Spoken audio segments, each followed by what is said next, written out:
welcome to Good Games Spawn Point, the show for younger gamers by gamers. I'm Hex. And I'm Bajo. And I am Darren.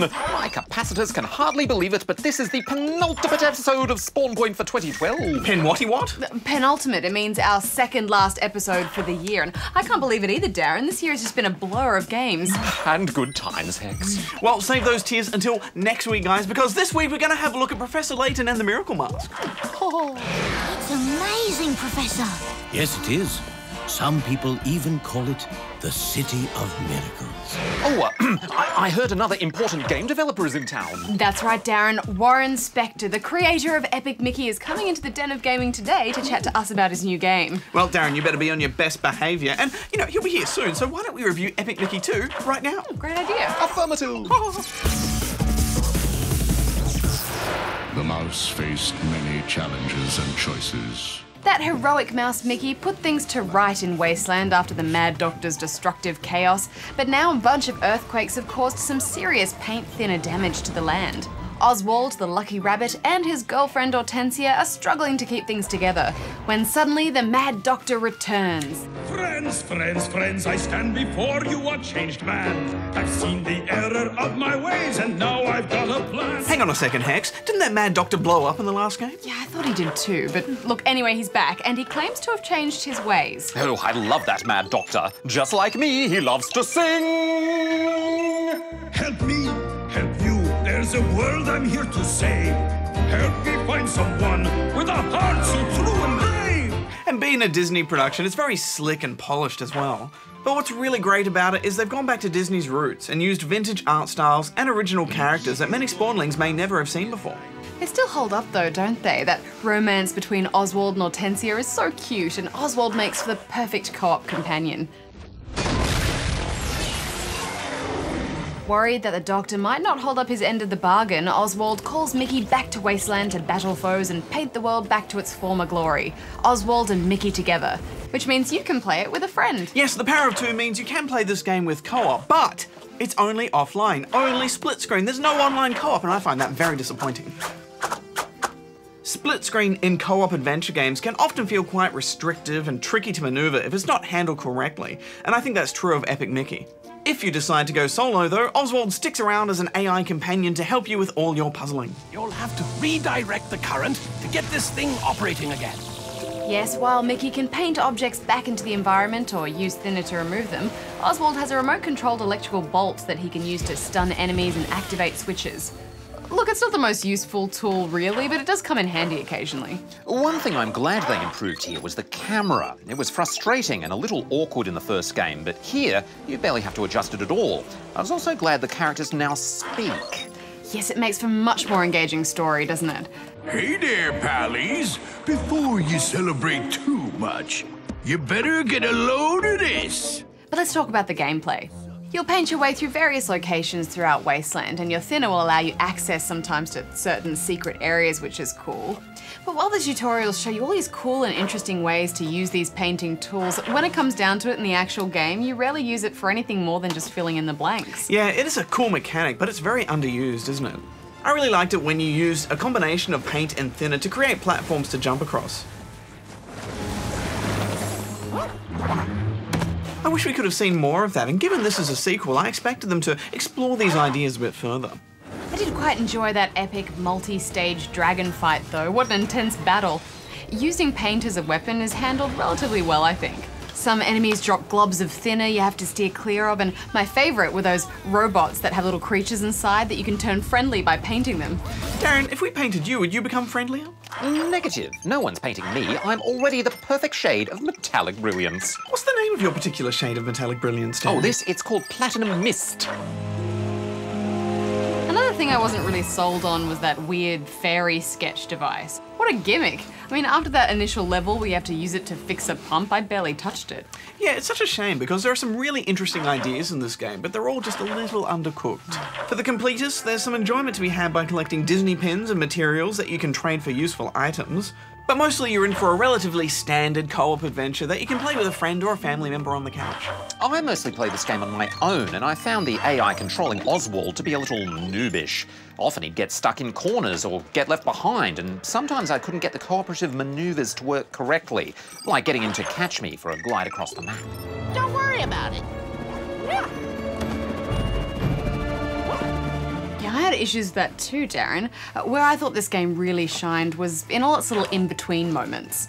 To get around Wasteland, you'll travel underground, and these journeys take the form of 2D platforming levels. And I love a game that throws in some 2D platforming. These were probably the most enjoyable and most challenging parts of the whole game, particularly if you went for all those little chests and goodies. Yeah, those were great, weren't they? And often the most innovative too. But personally, I hung out for the cutscenes. I thought they were hilarious and just well made. Gosh, they look more than slightly dangerous to me. I think I'll just go ahead and use the pumps how Jamface told me. But we should wrap this up. Final thoughts, Hex? Well, there have been some definite improvements to this sequel, like that camera and the addition of voices, but it seems like with every positive there's a negative as well, like clumsy AI and no online co-op. I have to say, guys, I expected more. It's still a wonderfully cheerful adventure, though. I'm giving it 6.5 out of 10 rubber chickens. Yeah, I think if you're going to make a sequel, you know, they should have taken that core mechanic much further. It is good that it's got co-op now. I think that's the right path to go down, but even with the addition of move support to, you know, do the painting, I wasn't completely hooked on this, so I'm going to give it 6 out of 10 rubber chickens. Right, you better go read the news, Hex. Oh, Warren's going to be here soon. I better hurry. Hurry. Hex here from the Spawn Point Newsdesk. Some gamers in the United States who picked up Xbox 360 copies of LEGO Lord of the Rings were surprised to find the disc only included a demo of the game. The game's publishers, Warner Bros. Interactive, are aware of the manufacturing issue, which appears to have only affected a few shipments of the game. As a result of the problem, the game has been recalled and hopefully will not affect its launch in Australia. Researchers at the CRNS AIST Joint Robotics Laboratory have built a robot that can be controlled simply by thoughts alone. By wearing an electrode-embedded cap, users have to focus on flashing images and think about specific commands which are then sent to the robot. And in more robo news, our dreams of owning our own robot army are one step closer as researchers of the University of Bonn are offering to sell humanoid robots capable of playing soccer, known as Nimbro-Op, for around $25,000 apiece. Bargain. The Oxford American Dictionary has crowned GIF as its official word of the year for 2012. While the dictionary defines the word as a lossless format for compressing image files, it's better used on the internet to create short animations. GIF won the title over other contenders such as Higgs boson, Super Pack, and YOLO. Now, better go find Warren Spector. Warren!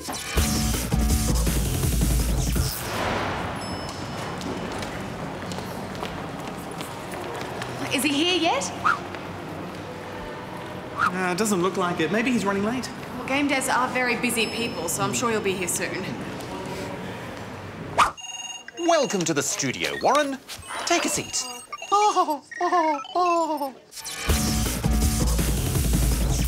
We're now joined by a very special guest, a master game designer and a very good friend of mine, Warren Spector.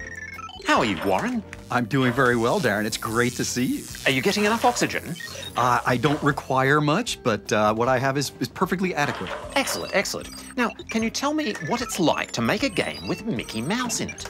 It's amazing. He's such an incredible little fellow. He's just so much fun to play with, and loyal, friendly, smart, adventurous, mischievous. He's actually a lot like you. Why did you choose to make Oswald the second player character? Well, Oswald was a character that was Mickey's older brother in a way, and he just sort of been forgotten, and I didn't think that was right. I thought if I can make the world sort of remember Oswald, it'd be a good thing to do. So I just wanted to bring him back and make people remember him. How many robots are there in the game? Oh, there are lots, actually. Does my buddy Wally cameo? Not Wally. He's not in the game. But there are lots of folks. In fact, you know, maybe someday we could put you in a game. Yes, I'll talk to my agent and we'll look into that. You know what you just did is exactly the way I responded when someone asked me if I wanted to do a Mickey Mouse game. Help me! Help you! That's what you've got to do! Well, Warren, in light of your outstanding service to the world of gaming, I feel you've earned the highest award we can give here on the show, the official D.A.R.R.E.N badge. I'm honored, thank you. You're welcome. And in exchange, let me give you a Mickey badge. Oh, thank you so much. You are very welcome. There you go. Happy. Me too. Thanks for coming in, Warren. It was my pleasure. Thanks for having me. Oh, wonderful. I can't believe Warren Spector never turned up. I know. Hey, where's Darren? You don't think? No, he's off lasering somewhere, I'm sure. Hey, we should go answer some questions at the Ask Good Game desk while we wait for him to get back. Okay. He wouldn't. No, I wouldn't put it past him.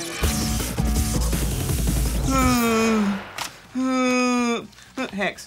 I'm so disappointed that Warren didn't come. I have all these questions here to ask him, about 3,000 I prepared this morning. I know, I was really looking forward to it too. Yeah, well, I guess we...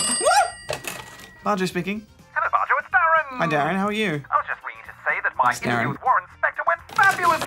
What? Why did you... Well, we were supposed to interview him. Darren, we're the hosts of the show. We're supposed to interview the devs. That's the rule. We went down to find him. Did you get to him first? No need to thank me, I took care of everything. Bye, Darren. Broke all the rules. Warren Good job. Spector. Now I'm cranky. I'm gonna put my cranky pants on. Didn't even get to meet him. All right, well, maybe if we answer some questions, it'll make us feel a little bit better. Oh, I've already got them on. Who's that first text? Okay, we've got this one from Led Fawn, who is behind you in Western Australia. I have cranky pants, I have sad pants, and I have bored pants when I'm feeling a bit bored. It's quite a lot of effort to change pants so often. I have dinner pants. It's worth it. What are your dinner pants like? Well, they're just really stretchy when I eat a lot. Ah, I see. Hello, Good Game. My question is, will Starbound be released on the console, and when will it be released? Also, could you do another review on Minecraft and Terraria? Also, which is better? Try these, Bajo. Lead. Well, Led, so far they've only confirmed a PC release for Starbound, but the official site does say they'd like to bring it out for consoles at some point, so fingers crossed they can make that happen. And of course, Terraria is getting a console release now, which definitely bodes well for Starbound. And no, I don't think we need to do another review of Minecraft. I think 4 reviews for one game is plenty. But we might take another look at Terraria when it comes out for console. As for which is better, if popularity is any indication, then Minecraft is arguably a better game. Personally, we say they're both great for different reasons. Minecraft gives you a lot of freedom. It has a much bigger community. They make amazing mods for it. You can do so much, and it's a bigger game. But Terraria gives you a bit more direction with its boss fights and objectives and shenanigans. Shenanigans. All right, well, moving on to this one from Beefy in East Malvern, Victoria. Beefy! Hi GGSP, I have 3DS and I want some games for Christmas. I'm 12 and I like Mario. I don't like Zelda. I already have Mario Kart 7, Mario and Sonic at the London Olympic Games, and Mario 3D Land. So what games should I get for Christmas? Well, Beefy, as a Mario fan, there is a couple of obvious ones to put on your Christmas wish list. First up, I think you might enjoy Paper Mario Sticker Star. From what we've seen, it looks quite good.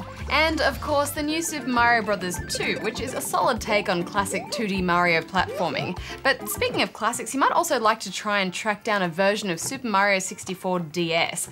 You won't get any fancy 3D depth effects, but it's a great version of what is easily one of our all-time favourite Mario games. And if you enjoy the Olympics and sports games in general, or tennis specifically, then you'll probably like Mario Tennis Open 2.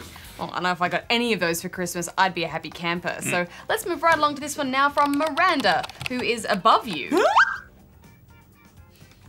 in New South Wales. Oh, there. Oh, hi. Hey, GGSP. Love you guys and love the show. I'd just like to ask a quick question, if you could please answer. Can you guys point me in the direction of some good turn-based RPGs? I know there's Pokemon, but what else is there? These could be for the PSP, DS, PS3, or Wii. I'd be eternally grateful. P.S. Hex and Bago, you guys both rule. Darren, you're pretty cool too, but why do you sorta kinda look like an original Game Boy from the front? Well, Miranda, there's a ton of them out there, so we can't list all of the good ones, but we can definitely point you in the right direction. I think for the PSP, I'd recommend Tactics Ogre, Let Us Cling Together, or Final Fantasy Tactics War of the Lions as a couple of good options. And on the DS, I'd say Advance Wars Dual Strike is great, Yes. because it's more of a turn-based tactics game than an RPG, but it's still an amazing game. But for a more traditional game, then you can't go too wrong with Dragon Quest games. Of course. And, oh.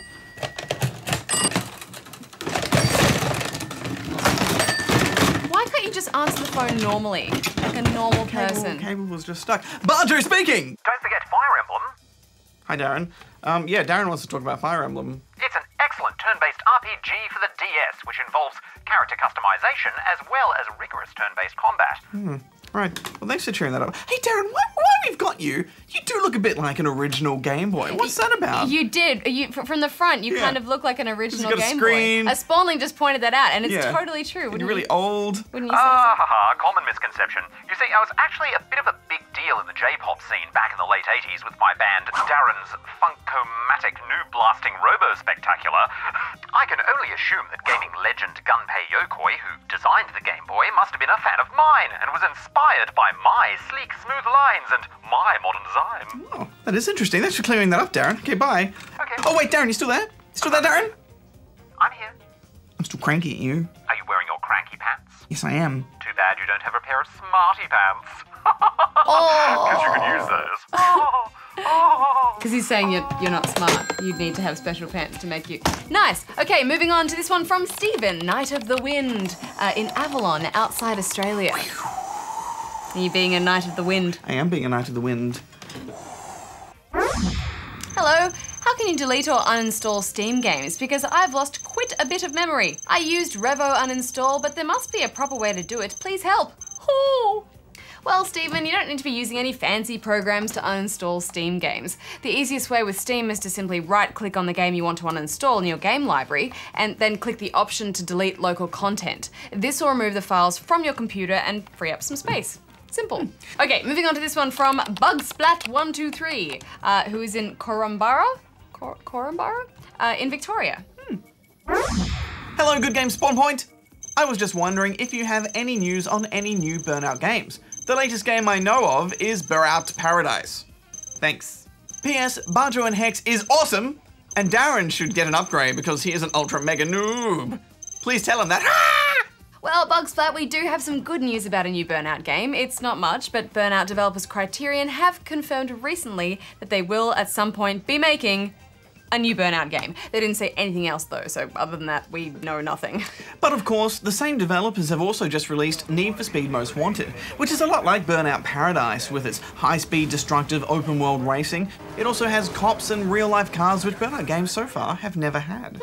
And I don't think we should say that to Darren. It might hurt his feelings a little bit, and you know how sulky and lasery he gets. So let's move on to this one. It's our last question for today, and it's from Superman. Whoa, I mean woman. From, wait a second, where am I? In New South Wales. Hello, have 2 questions. Number 1, okay, you know that game where you can hook your guitars into your console? Okay, I forgot the name. Shows how much attention I pay. What is it called, and around how much money is it? Because me and my dad want to hook in 2 guitars we already own and play together. Number 2, can you make sounds for these? What? Yeah. Yeah. Whoa. Well, that's easy enough. That game is called Rocksmith. But you'd have to ask your local game shop how much it costs, since different shops might have different prices. But in general, it'll cost about the same as any major full-price console game. And you can buy the game in a bundle with its own guitar if you don't have one, but that would cost you a lot more. Since you already have some guitars, then you should just pick up the standalone game, and that version comes with the adapter so you can plug them in. But on that note, we are out of time once again. If you've got a question for us, then best jump on here and send it in. And make it a good one, because next week is the last time we'll be answering questions until next year. Whoa. So make it count. All right, we better get back to the studio, Hex, but not until I put my grumpy face on. My grumpy cranky face. It's a combination of being grumpy and cranky. You ready for it? Can you show me both faces separately? Okay, he's grumpy and he's angry. And I put them together. That's cranky. Darren. Yeah, pretty cranky. If it's any consolation, Warren Spector says he loves the show. I'm still cranky at you. Right, let's move on. Now, our favourite professor in a top hat is back with Professor Layton and the Miracle Mask. I love a good mystery, you guys, and the Professor Layton series always delivers. Ladies and gentlemen, welcome! I hope you enjoyed tonight's grand miracle. Courtesy of the Masked Gentleman. This time, the mischievous masked gentleman is terrorizing the city of Monte d'Or, and it's up to Professor, along with his apprentice Luke and assistant Emmy, to uncover the truth behind the miracles and identify the shadowy villain. Without spoiling too much, I really love the story and how it takes place in both the present and recounting some of Professor Layton's high school days. All right, class, you've proven your legs work. Now please exercise your backsides and be seated. Much of the gameplay is similar to previous Layton games. You still talk to people around town to try and find clues to help solve the mystery, and you still solve many puzzles along the way. But this is the first Professor Layton game on the 3DS, so there are also a few changes. You now use the touchscreen to move a magnifying glass which appears on the top screen, which allows you to explore the area and talk to people by tapping on them. Yeah, it took me a while to get used to that, Darren. I was so used to tapping on the bottom screen for hint coins and hidden items, but I did get the hang of it eventually. The magnifying glass also changes colour when it's over something you can interact with, so it's less of a mad tap everywhere on the screen, and more a gentle drag to find those hot spots that you can trigger. But those locations, Badge, they're just gorgeous. As you move your magnifying glass around, it's as if you're looking into a living diorama, especially with the 3D on. Locations feel more alive than in previous games, with objects and people moving about. Yeah, I mean, the games have always looked quite nice, but this is a real step up, and I love that victory point in 3D. I do wish the puzzles utilised the 3D a bit more, though. I don't know, Badge. I don't think every 3DS game needs to utilise the 3D in every part of it, but, you know, this was a launch title in Japan, so maybe future games will utilise the 3D a little bit more. Oh, I also enjoyed the way the camera shifts subtly between locations as well. Plus, this is the first Professor Layton game to also feature characters rendered in 3D who move and gesture as they speak, which I quite liked. Yeah, guys, I was a bit worried when I heard they ditched those beautifully painted character portraits, but I have to say I think they've really nailed the look and feel of Layton games in this transition to 3D. What on earth is going on here? Statues? Hey, I'm trying to escape here. Get out of the way, will you? The cel-shaded characters keep that painted feel, with clothing and hair not just being a flat single colour, but having texture to them. Layton's high school hair was particularly spunky. Soon our names will be in all the papers. You'll be the famous scholar Herschel Layton. And the people you run into are once again delightfully over the top and full of character. Yeah, and that's one thing these games have always done quite well. Every character has a distinct personality, and that's demonstrated by the way they look and the way they speak. And also, every puzzle has a backstory and personality as well. But there is a lot of reading. Yeah, I do wish they'd voiced more of it. I mean, the little bits of voice acting in Professor Layton games are always done so brilliantly, so I was a bit disappointed when some of the crucial story moments weren't voiced. Yeah, they always shower you with heaps of it right at the start in the intro, and then they just kind of strip it back from there on, and that's a shame. Well, we should wrap this up, guys. Final thoughts? It feels like the Layton games, which I like, but it's got a fresh coat of 3D paint, so I'm giving it 8 out of 10 rubber chickens. I agree. I think it's one of the most beautiful games we've seen on the 3DS to date. I'm giving it 8 as well. Well, that's another episode in the bag, which means we only have one more left for the year.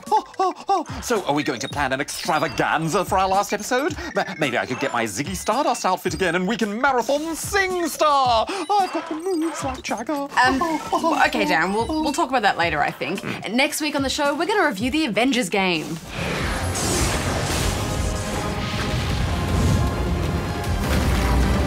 And we also check out Wonderbook. And maybe some singing from me. Yes, or maybe not. Until then, gamers, Bajo out. Hex out. D.A.R.R.E.N out.